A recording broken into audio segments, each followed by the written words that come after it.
Тулааны бурхан Асура болон өөр олон гайхалтай веб зохиолууд уншихыг хүсвэл зохиолцыг комор зочлоорой. 391-р анги болзол. Шал утгагүй юм. Миний Асура сүнс сүхэнд ямар ч эрдэнэс байхгүй гэж Чүфэн уурлан хэллээ. Мэдэж байна. Дэд захирал Гаоч мэдэж байгаа.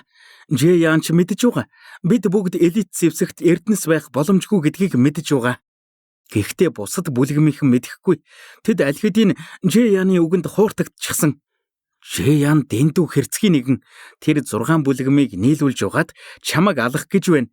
Манай ертөнцийн сүнс бүлгэм энд орооцолдох юм бол тэр 6 бүлгэмийг нийлүүлж угаад манай бүлгэмийг устгана. Джэовг манай ертөнцийн сүнс бүлгэмтэй адилхан Жан эзэнт гүрэнтэй сайн харилцаатай. Хэрвээ Жан овг бусад 6 бүлгэмийг удирдах манай бүлгэм рүү дайрвал Жан эзэнт гүрэн тоохчгүй гэж Гобо сандран хэллээ. Түүний хичнээн их уурлаж айж байгаа нь тод байв. Яг энэ үед Чүфэн хөмсгөө зангидан хүйтнэр ширтээд ингэж хэллээ. Тийм үү Джэян, нэг л өдөр би чамаас хариугаа авна да. Яг энэ үед хаалттай байсан хаалга хүчтэй дэлбэрэн бутарч Гобогийн бүтээсэн сүнсний тойрог нь замхран алга болчихов. Болгоомжтой. Тэрийг харсан Чүфэн ч Гобогийн мөрнөөс бариад хойш хараалаа. Амжиж бултаагүй бол Гобо тэр энергийн тесрэлтэнд хүн дээр бэртэх байсан юм. Тесрэлт болсны дараа 7 хүн хаалгаар орж ирлээ. Джэовгийн ахлах, Йонган сургуулийн захирал, Галт бурхан сургуулийн захирал, Нуугдмал цагаан бүлгэмийн ахлах, Ирэх чөлөөт хөндийн ахлах, Элдний бурхан хөндийн ахлах. Өрөөнд орж ирснийхэн дараа тэд Чүфэний бүх зугдах газрыг хаан зогсов. Нэг хулган аль хэдийн ирж гисэн мэдээлж байсан байх нэ гэж Джэян хүйтнэр Гобо руу ширтлээ. Новш гэж ертөнцийн сүнс бүлгэмийн Гао Цзи үнэхээр арчаагүй юм а. Түүнийг мэдээлэл ил болгоно гэж мэдээд байсан юм а гэж Йонган сургуулийн захирал уурлав. Юундаа уурлсан юм. Бидний олз энд байгаа биз дээ гэж Галт бурхан сургуулийн захирал Чүфэн рүү хорон гихчин инээмсэглэв.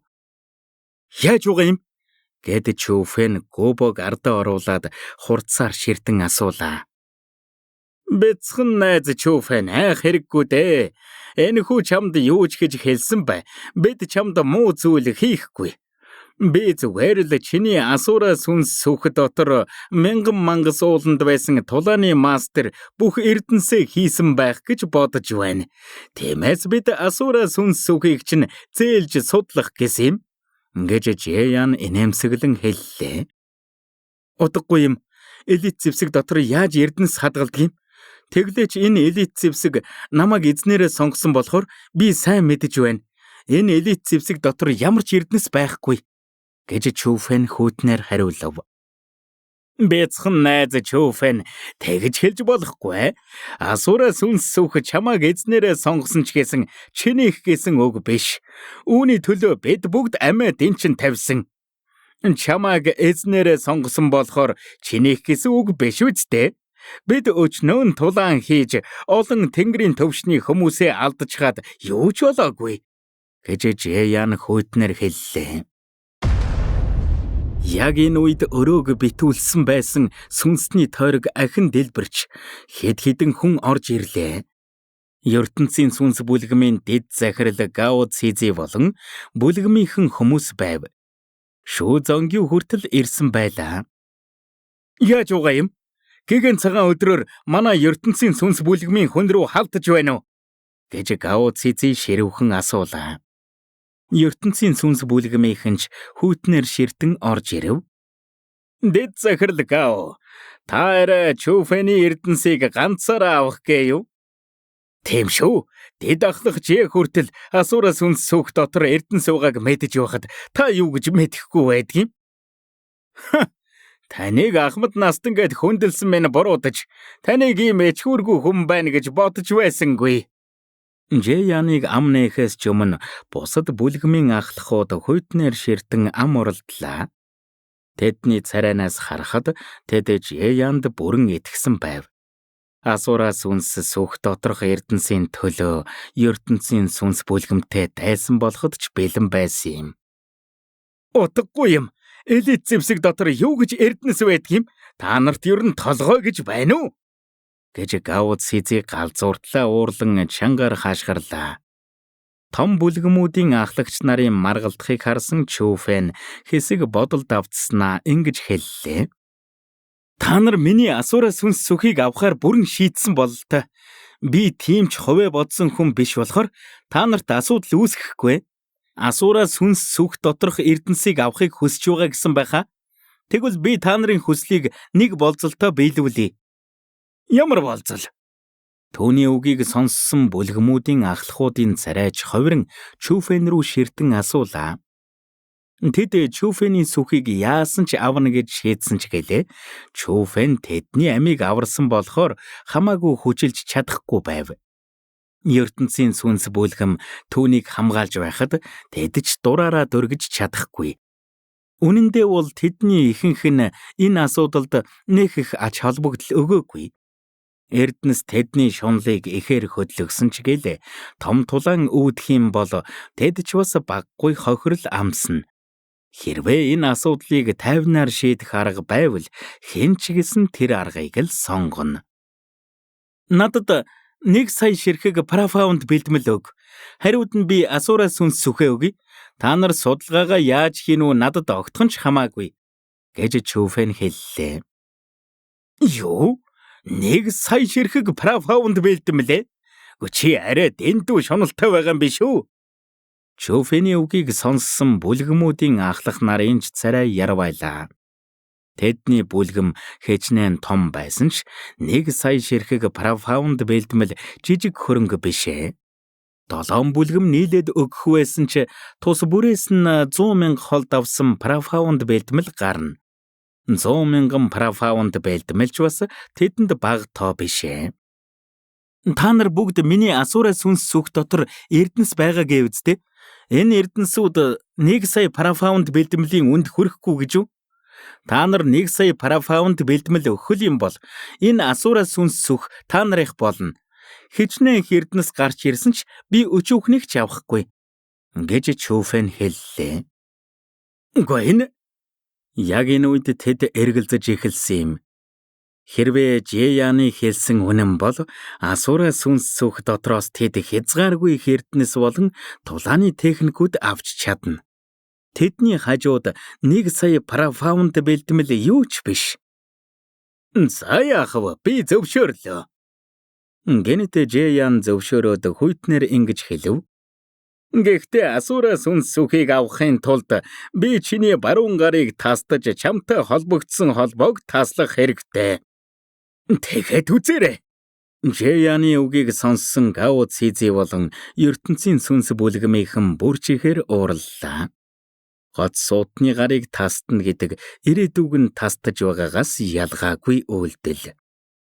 Гэвч Чүфэн түүний болцлыг сонсоод инээмсэглээд ингэж хэллээ. 1 сая парафаунд бэлтгэлээ миний өмнө аваад ир. Тэгэд миний баруун гар та нарих болог. Лайк болон subscribe дарж биднийг дэмжээрэй. 392 дугаар анги. Хөрөнгө хөсөгч амиа үл тоох. Шударга юм гэж 1 сая парафаунд бэлтгэлийг 8 талд нэгдлийн бүлгэм тус бүр 125,000-ыг гаргахад болно. Эсэргүүцэж байгаа хүн байна уу? Байхгүй гэж бусад ахлахууд ч толгойд өглөө. ертөнцийн сүнс бүлгэмийн хүмүүс л чимээгүйхэн Чүфэн рүү ширтэж байв. Үгүй зөвхөн танай 7 бүлгэм гэж Чүфэн хэллээ. Юу гэсэн үг юм?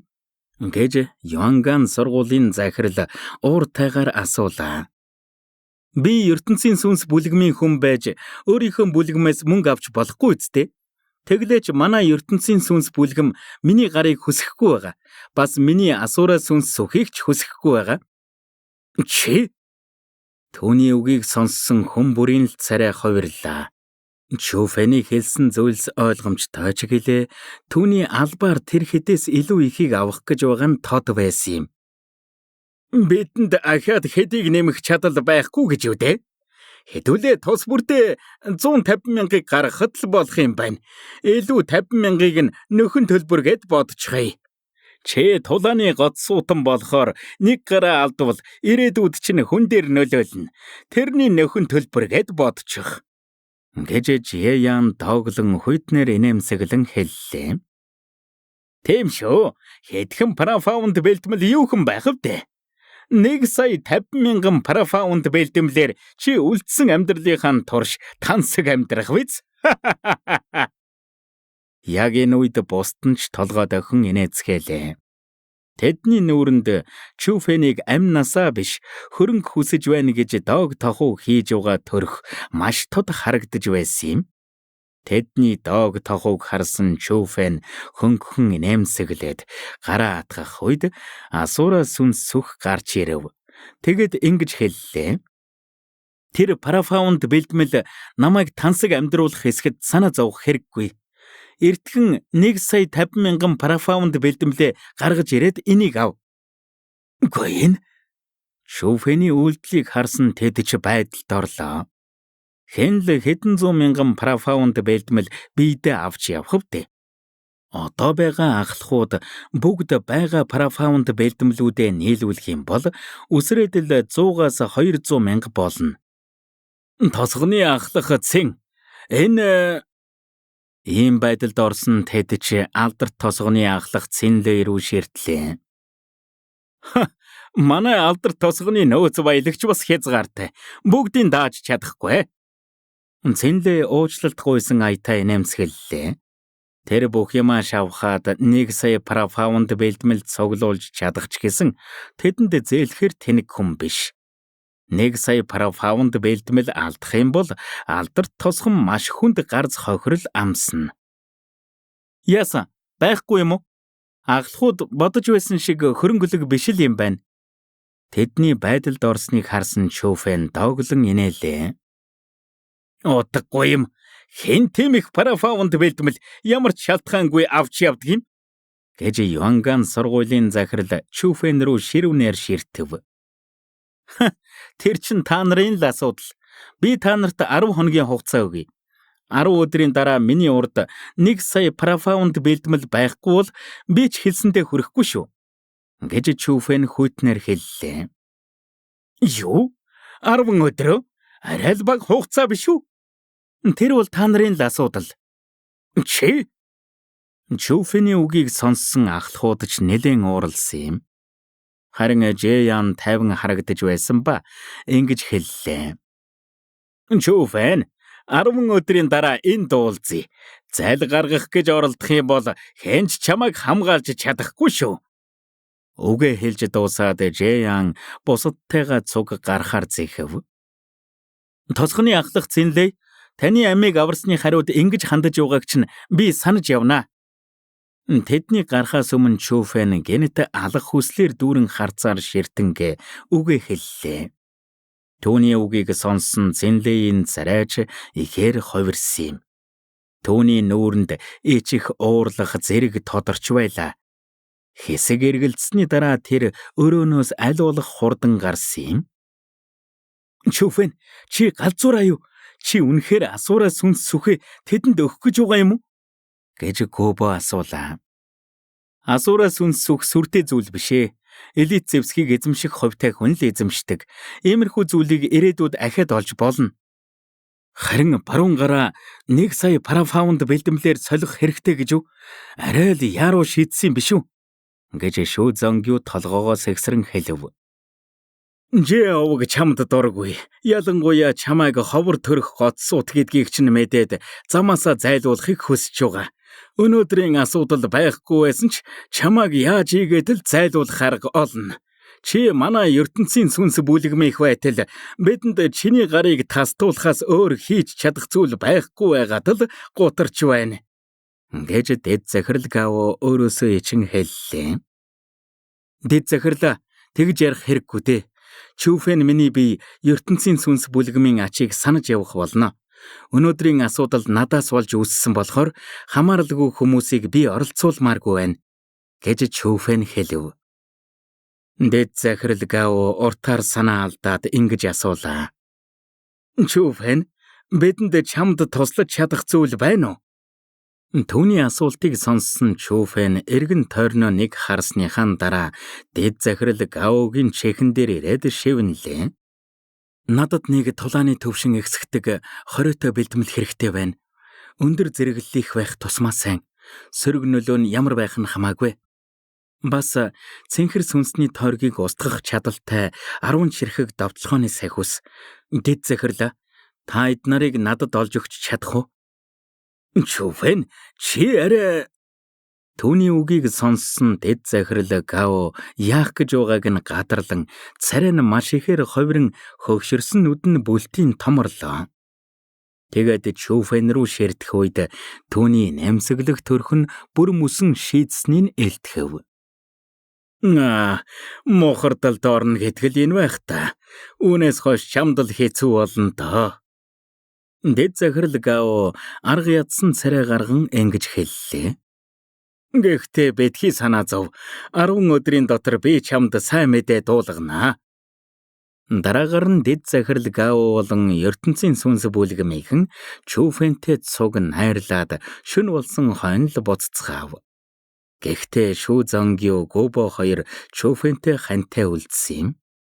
Мэдээж Жиян тэр хэдэж Чүфэнд итгээгүй болохоор тагнуул үлдээсэн. Чүфэн зогтох гэж оролдох юм бол газар дээр нь алах тушаалтай. Лайк болон subscribe дарж биднийг дэмжээрэй.